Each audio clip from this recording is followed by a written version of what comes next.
Good morning बच्चा लोग। तो कैसे हैं आप लोग? उम्मीद है कि आप लोग स्वस्थ होंगे, मस्त होंगे और पढ़ाई आपका जबरदस्त चल रहा होगा। तो आज के वीडियो में हम आपके लिए जैसे कि बहुत ही अच्छा टॉपिक लेकर के आए हैं। टॉपिक का नाम है वर्ब। पिछले टॉपिक तक हम लोग पढ़े थे एडजेक्टिव, जैसे कि नाउन खत्म कर लिए थे, प्रोनाउन और एडजेक्टिव खत्म कर लिए थे। और आज की इस क्लास में हम लोग एक ऐसे टॉपिक का बात करने जा रहे हैं क्योंकि आप शुरू से पढ़ते आ रहे हैं, लेकिन उसमें कंफ्यूजन हमेशा रहा होगा। तो जैसे नाउन को हम कंप्लीट किए थे, पार्ट्स ऑफ स्पीच से कंफ्यूजन कंप्लीट किए थे, ठीक उसी प्रकार से हमारा काम ही है कंफ्यूजन कंप्लीट करना। तो कंफ्यूजन को पूरा डिस्ट्रॉय करेंगे, पूरा मिटाएंगे और आज पहली बार वर्ब को कंप्लीट कर जाएंगे। तो वीडियो में लास्ट तक बने रहिएगा और आज की इस क्लास में हम लोग कंप्लीट करने वाले हैं वर्ब। और जैसे ही ये वीडियो आपका कंप्लीट होगा तो आप लंबा सांस लीजिएगा और कहिएगा बाप रे, इतना सारा चीज होता है वर्ब में और इतना आसान होता है जिसको हम ये समझते थे कि ये भारी होता है, बहुत सारा कॉम्प्लिकेटेड जाल बिछाया गया है और आपको कंप्लीट नहीं करवाया गया होगा वो सारा कुछ। तो आज की इस वीडियो में सारा कुछ कंप्लीट होने वाला है, वर्ब का पूरा मीट कंप्लीट होने वाला है और जहां जहां भी आपको कंफ्यूजन था वर्ब के बारे में, सब कुछ कंप्लीट होने वाला है। आइए बात करते हैं वर्ब का। तो सबसे पहले हम वर्ब को जानेंगे क्योंकि नाउन कंप्लीट कर लिए हुए हैं, प्रोनाउन भी कंप्लीट हो गया, एडजेक्टिव भी कंप्लीट हो गया है और आज की क्लास में हम लोग वर्ब को कंप्लीट करने वाले हैं पूरा कॉन्सेप्ट के अकॉर्डिंग। तो फर्स्ट ऑफ ऑल हम इसका डेफिनेशन लिखेंगे कि भैया ये वर्ब होता क्या है। अब देखिएगा वर्ब का डेफिनेशन क्या कहता है।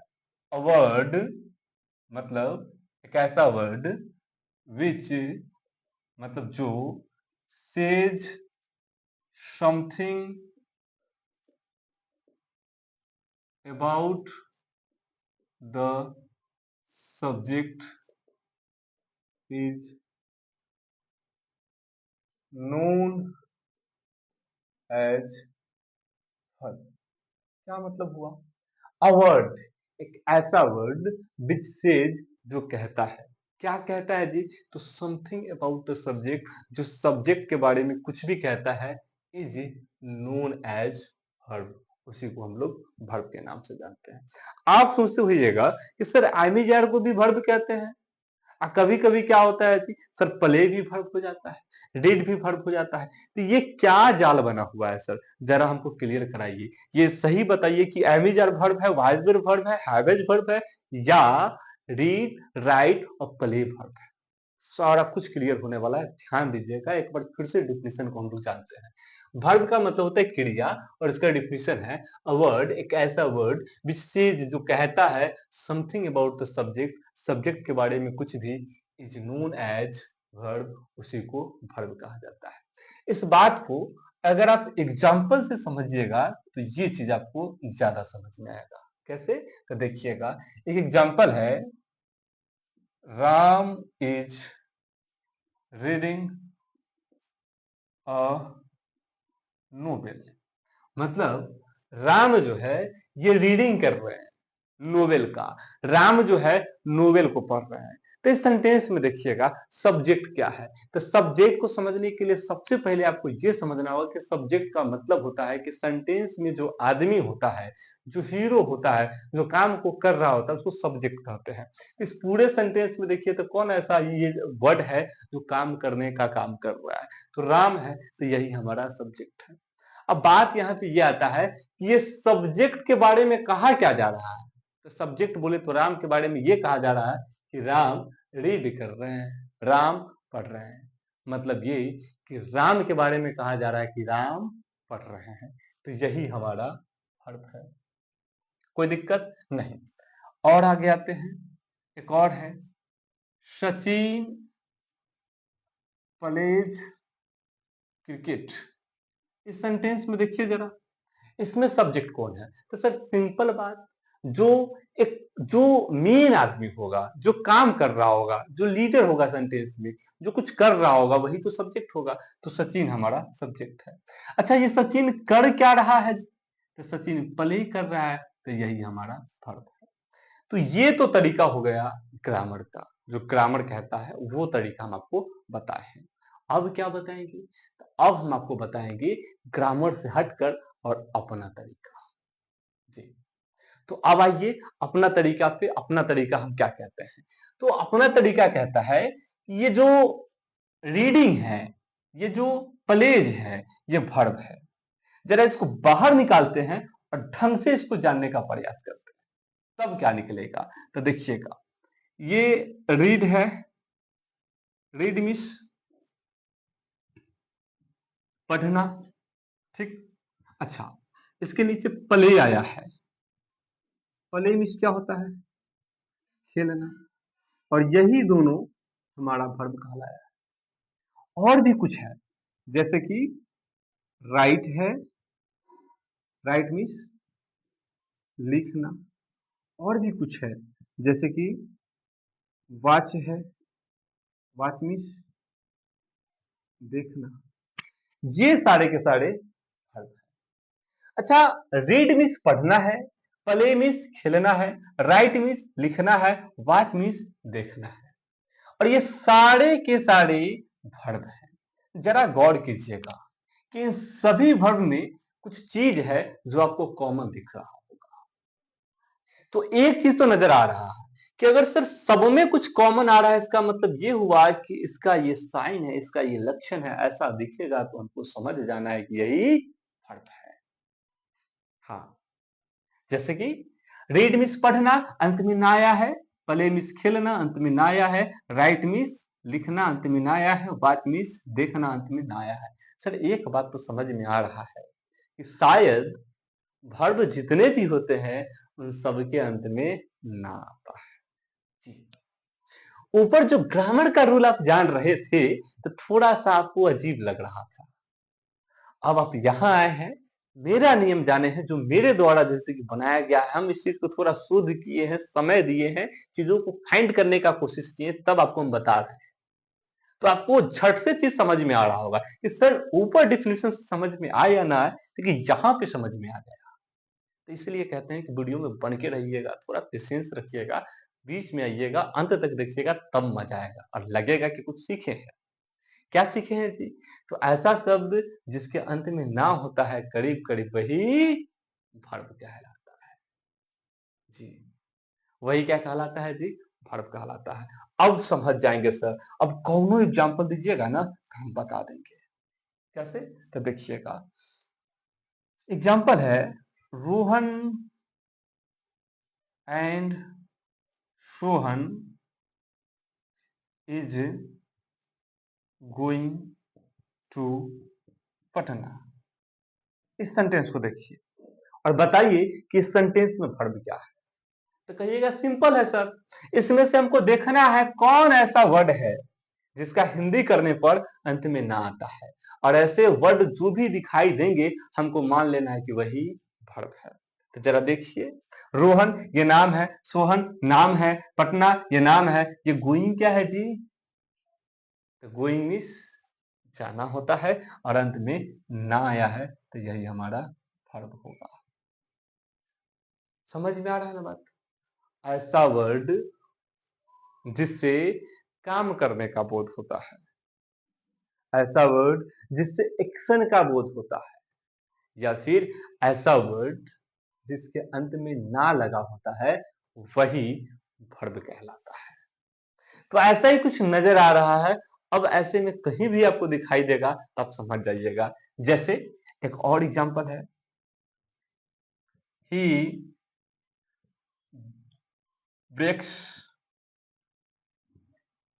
He broke my mobile yesterday. इस सेंटेंस को जरा देखिए आप, क्या लिखा हुआ है? He broke my mobile yesterday, उसने मेरे मोबाइल को तोड़ दिया कल, बीता हुआ कल। तो ये इसमें कौन ऐसा वर्ड है जो आपको ये बता रहा है कि काम हुआ है? तोड़ना, तोड़ना एक काम है, और इसके अंत में क्या आया है जी? तो ब्रेक मीन्स तोड़ना, अंत में क्या आया है जी? ना आया है। यही ना हमारा बता रहा है कि सेंटेंस में ब्रोक क्या है जी? बात समझ में आ रहा है?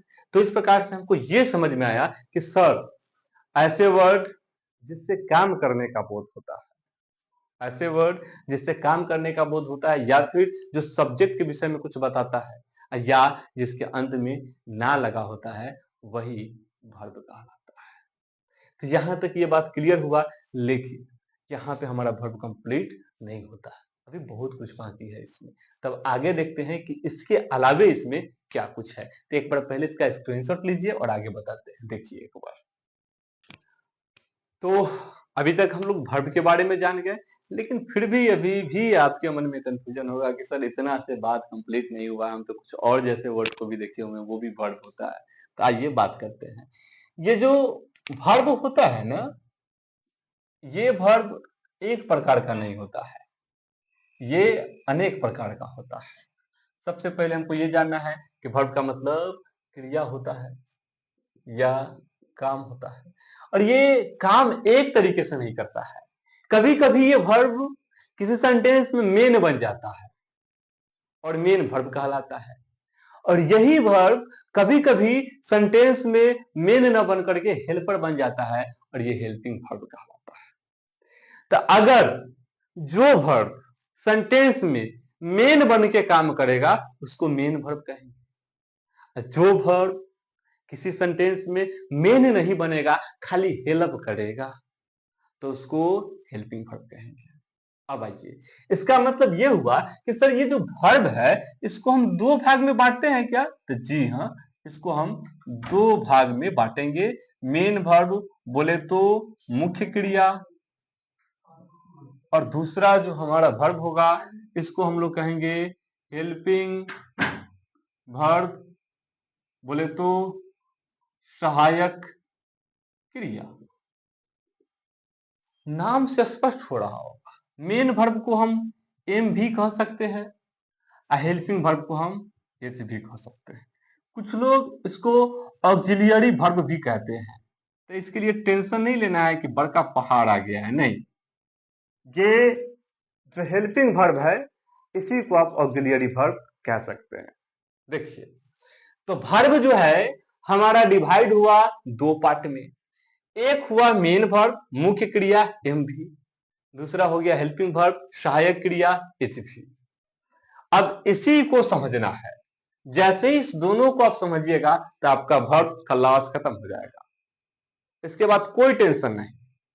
और अभी आपको हम इतना पहचान करवा रहे हैं चीजों का कि जब आप टेंस वॉइस नरेशन पढ़िएगा तो एकदम क्लियर एंड कॉन्सेप्ट सब कुछ एकदम बढ़िया समझ में आएगा। तो इसीलिए इसको थोड़ा ध्यान से देखिएगा, ताकि आगे आपको आने वाला वीडियो में या फिर किसी भी टॉपिक में कोई परेशानी ना हो।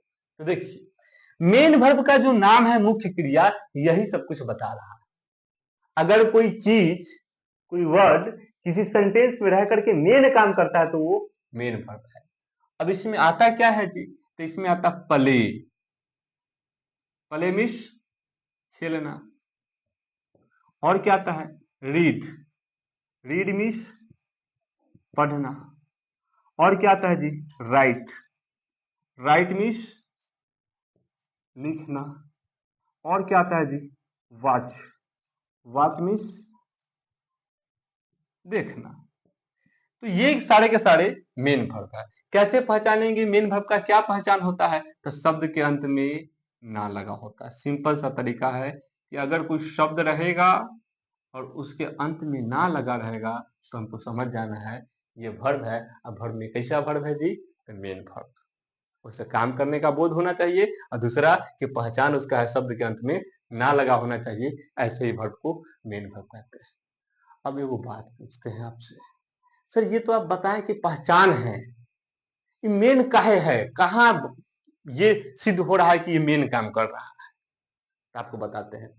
सेंटेंस में या फिर कहीं भी मेन हम किसको कह सकते हैं? अगर मेरे घर में मेरे ना होने के कारण घर का सारा काम खराब हो जाए तो हम अपने आप को मेन कह सकते हैं।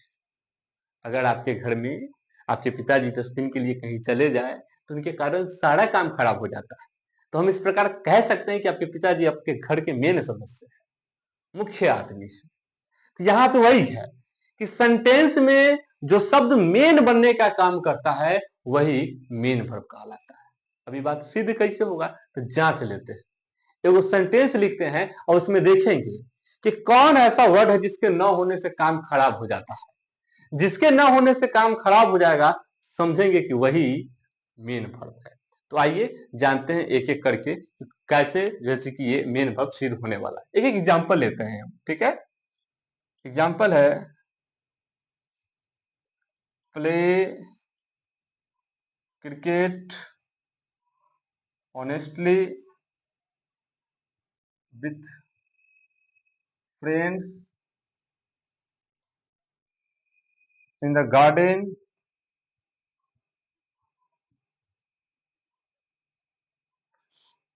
every day in the morning। देखिए, ये इतना बड़ा सेंटेंस है, play cricket honestly with friends in the garden every day in the morning. इस पूरे सेंटेंस को हम देखते हैं इस सेंटेंस में एक एक करके हम एक एक वर्ड को हटाएंगे। अगर उस वर्ड के हटने से कोई प्रभाव नहीं पड़ा मतलब उसका वैल्यू नहीं है। अगर उस वर्ड को हटा देने से सेंटेंस डिस्ट्रॉय हो रहा है मतलब वो मेन वर्ब है।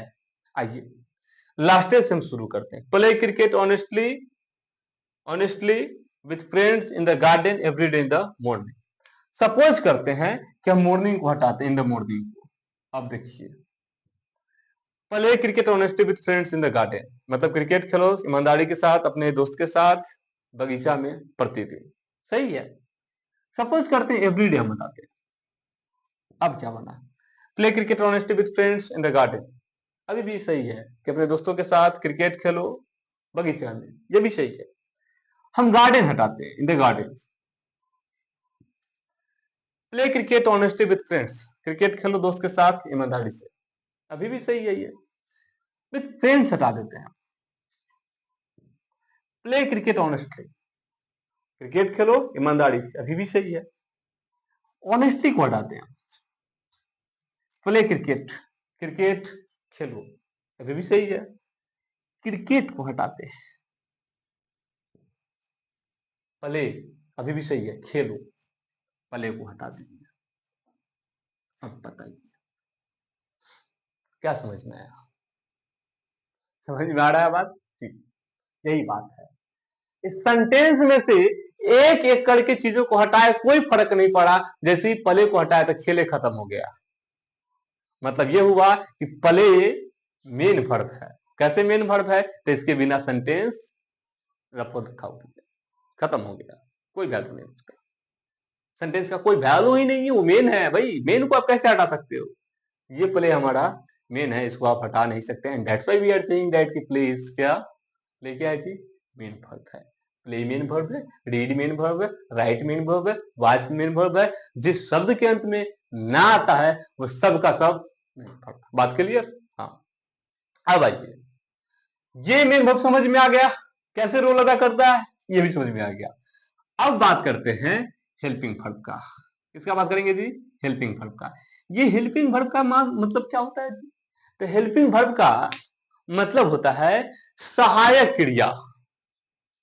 ऐसा क्रिया जो सहायता करता है उसी को सहायक क्रिया कहते हैं। किसका सहायता करता है जी? तो सहायता करता है सब्जेक्ट का। अच्छा एक बात हम आपसे पूछते हैं, अगर आप मेरा हेल्पर बनिएगा तो इसका मतलब क्या हुआ? खाली कह देने से हेल्पर बन जाइएगा? नहीं। अगर आप मेरा हेल्पर बनिएगा तो हमारे सुख और हमारे दुख में हमारे आसपास में रहिएगा। हम आपके सुख में भी आपके साथ हैं, हम आपके दुख में भी आपके साथ हैं। तभी आप हमारा हेल्पर है, तभी आप हमारा मित्र हैं। आप कुछ दिन पहले 12th फेल मूवी देखे होइएगा। उस मूवी में जब हीरो जाता है इंटरव्यू देने के लिए तो उसे मन में डर रहता है कि कहीं इंटरव्यू में हम छटा ना जाएंगे, फेल ना हो जाएंगे तो क्या होगा। हमारी जो प्रेमिका है, हमारी जो दोस्त है वो तो पहले से जॉब में चली गई हुई है, हमारा क्या होगा? शायद हम रिजेक्ट कर दिए जाएंगे। अगर पास हो गए तो विवाह तो हमारा उसी से होगा, फेल कर गए तो विवाह मेरा उससे नहीं होगा। लेकिन उसकी प्रेमिका उसके जो जेब होता है उसके हाथ में एक चिट्ठी दे जाती है इंटरव्यू से पहले, इस बात के दिलासा के लिए कि तुम इसे बाद में पढ़ लेना। जब वो बाद में पढ़ता है तो उसमें लिखा रहता है कि मनोज तुम आईएएस आईपीएस बनो या फिर आटा चक्की में काम करो, हम तुम्हारे हैं और तुम्हारे ही रहेंगे। तो ये होता है सही में परम मित्रता वाली बात। हाँ, यही परम मित्रता की बात है। इसी का मिसाल दिया जाता है दोस्ती का, कि ऐसा दोस्ती होना चाहिए। यहां पर जो वर्ब है, इसका काम बना है हेल्प करने का, और इस ऐसे इसका नाम हेल्पिंग वर्ब नहीं है। ऐसा वर्ब जो हेल्प करता है वही हेल्पिंग वर्ब कहलाता है। किसका हेल्प करता है? तो सब्जेक्ट का। तो इसका मतलब ये हुआ कि सब्जेक्ट के सुख में और सब्जेक्ट के दुख में ये वर्ब हमेशा सब्जेक्ट के साथ खड़ा रहेगा। हाँ, सब्जेक्ट अगर यहां है तो हेल्पिंग वर्ब यहां आएगा, अगर सब्जेक्ट यहां आ गया तो हेल्पिंग वर्ब यहां आएगा। ऐसे चलेगा। तो ये सारा का सारा बात है। अब बात आता है कि ये जो हेल्पिंग वर्ब है, ये भी दो प्रकार का है। आपके घर पे भी मिस्त्री आता होगा, लेबर आता होगा, तो दो प्रकार का हेल्पर आता होगा। एक ऐसा हेल्पर जो धाए धाए काम करता होगा, तुरंत तुरंत काम करता होगा, और एगो ऐसा हेल्पर आता होगा जो थोड़ा शरीर को छिपता होगा, पैसा पूरा लेता होगा और शरीर को छिपता होगा, काम नहीं करना चाहता होगा। तो हेल्पर दो प्रकार का, एक तुरंत काम करने वाला क्विक एक्शन, एगो धीरे धीरे धीरे धीरे मठर के काम करने वाला। तो यहां भी जो हेल्पिंग वर्ब है दो प्रकार का बन गया। एक ऐसा हेल्पिंग वर्ब जो कुछ भी होता है तो हेल्प करने के लिए दौड़ल दौड़ल चलाता है, और एक ऐसा हेल्पिंग वर्ब जो जल्दी नहीं आता है, लेट से आता है। तो जो जल्दी आता है मतलब क्या हुआ? प्राइमरी काम कर रहा है, जल्दी जल्दी काम कर रहा है, तेजी से काम कर रहा है, तो इसको कहेंगे प्राइमरी हेल्पिंग वर्ब। जो धीरे धीरे काम कर रहा है इसको कहेंगे model helping verb. Primary helping verb मतलब ऐसा हेल्पिंग वर्ब, ये भी हेल्पिंग वर्ब है, ये भी हेल्पिंग वर्ब है। फर्क क्या है? तो ये धाए धाए काम करता है, तुरंत हेल्प करने के लिए दौड़ जाता है, आई कभी कभी आता है। अब बात करते हैं कि प्राइमरी हेल्पिंग वर्ब में कौन कौन आता है जी। तो प्राइमरी हेल्पिंग वर्ब में बी का फॉर्म आता है। किसका फॉर्म? बी का फॉर्म। बी का फॉर्म आता है। इसमें क्या होता है जी? तो इसमें होता है एम, इज, आर, वाज, वर, ये सब होता है। एक आता है डू का फॉर्म। क्या है जी? डू का फॉर्म। इसमें क्या आता है जी? तो डू आता है, डज आता है और डिड आता है। एक और आता है हैव का फॉर्म। इसको इसमें क्या आएगा जी? तो हैव, हैज और हैड आएगा। तो ये सारा का सारा हमारा प्राइमरी हेल्पिंग वर्ब है। ये ऐसे हेल्पिंग वर्ब है जो दौड़ल दौड़ल आता है। तो आप देखते होइएगा, खासकर अंग्रेजी सेंटेंस में am, is, are, was, would लगल होता है, डू, डज, डिड लगल होता है, हैव, हैड लगल होता है। खासकर अधिकतर मोस्ट ऑफ सेंटेंस में आप देखिएगा ये प्राइमरी हेल्पिंग वर्ब है। दौड़ल दौड़ल जब भी किसी को हेल्प का जरूरत पड़ता है सेंटेंस दौड़ल चल जाता है, यही है प्राइमरी हेल्पिंग वर्ब। अब इधर है मॉडल हेल्पिंग वर्ब, जो बड़ा सुकुमार है, कभी कभी आता है। लेकिन एक चीज है, सुकुमार आदमी चिक्कन होता है, तो यहाँ पे वही चीज देखने को मिलेगा। है सुकुमार, आता कभी कभी है, लेकिन बड़ा शाइनिंग वाला सेंटेंस निकालता है। इसमें आता क्या है जी?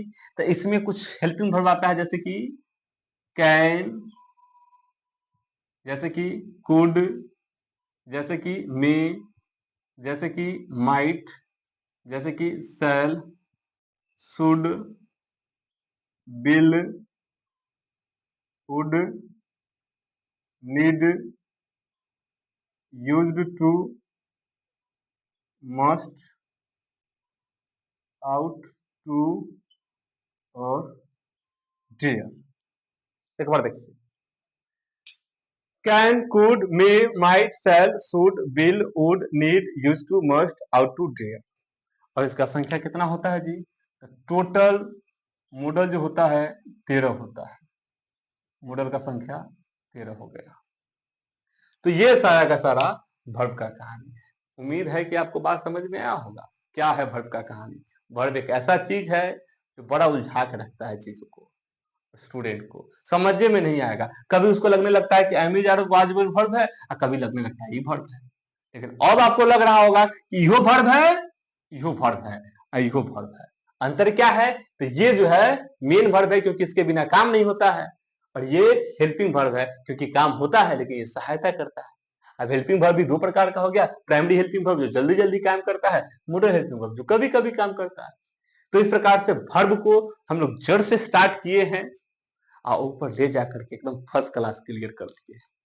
अगर आपको मजा आया और लगा कि भाई कुछ सीखे हैं, तो जरूर कमेंट में आप अपना मन से कुछ भी लिख दीजिएगा, ताकि हमको यकीन आए कि हम जो वीडियो डाल रहे हैं कोई तो देख रहा है। अभी नया चैनल है मेरा, इस ढंग का हमको नहीं लग रहा है कि मिल रहा होगा लोगों से सपोर्ट, लेकिन जो कोई भी लोग इसको देख पा रहे होंगे, कोई तो होंगे जो मेरे कंटेंट को समझ पा रहे होंगे कि सही में पढ़ाई में क्या हो रहा है, रटाया नहीं जा रहा है, कॉन्सेप्ट सिखाया जा रहा है। तो ऐसा अगर है तो लाइक कीजिएगा, कमेंट कीजिएगा, सब्सक्राइब कीजिएगा और ज्यादा से ज्यादा शेयर कीजिएगा, ताकि हमारे सर बने रहे आपके साथ। ठीक है, आज के लिए बस इतना ही रखते हैं। धन्यवाद, फिर मिलते हैं नेक्स्ट अगले टॉपिक में। धन्यवाद।